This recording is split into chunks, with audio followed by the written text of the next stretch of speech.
ఏంది తాత 35 లక్షల? ఏమిటికి 35 లక్షలు? నా తమ్మునికి ఏమన్నా కన్నంకర ఉందా కాలంకర ఉందా 30 లక్షలు ఇవ్వడానికి? ఇవాళ రేపు ఇల్లు లేనోడు 20 లక్షలు అడుగుతాడు, పందిరు లేనోడు 10 లక్షలు అడుగుతాడు. నా తమ్మునికి భూమి ఉన్నది, జాగున్నది, నెలకు 60,000 రూపాయల జీతగాడు, వానికి 35 లక్షలు ఇస్తారా మీరు? ఏంది మెల్లగా? మెల్లగేంది మెల్లగా? మొన్న మా ఇంటి పక్క పండుగ పోరానికి వానికి 40 లక్షల కట్నం ఇచ్చారు. వాడు ఏం పని చేస్తాడు? రోడ్ల పంట తింటాడు, తిరుగుతాడు, అటుకనే ఉంటాడు. వానికి ఇంకా భూమి లేదు, ఏం లేదు. వానికే 40 లక్షల కట్నం ఇచ్చారు. నా తమ్మునికి ఎందుకు 35 లక్షల కట్నం? మా చిన్న బాపు 50 లక్షల సంబంధం తీసుకొచ్చిండు.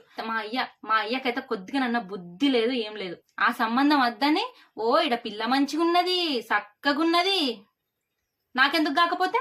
నా తమ్ముని గురించి నేను కొట్లాడనా? పిల్ల చక్కగుంటే అయిపోయినా? పిల్ల నౌకరీ ఎత్త అయిపోయినా? అరే గణేష్ గాని కట్నం ఎంతరా అని జావర్లందరూ అడిగితే ఏం చెప్తాడు వాడు? వానికి ఇబ్బిరికం కాదా? ఇత్తనేమో 40 లక్షలు లాస్ట్ కు ఇయ్యిర్రి, లేకపోతే మీ ఇష్టం, మీరేమైనా చేసుకోరు. బాపు నేను చెప్పిన కాడికి ఇంటనేమో ఇను, లేకపోతే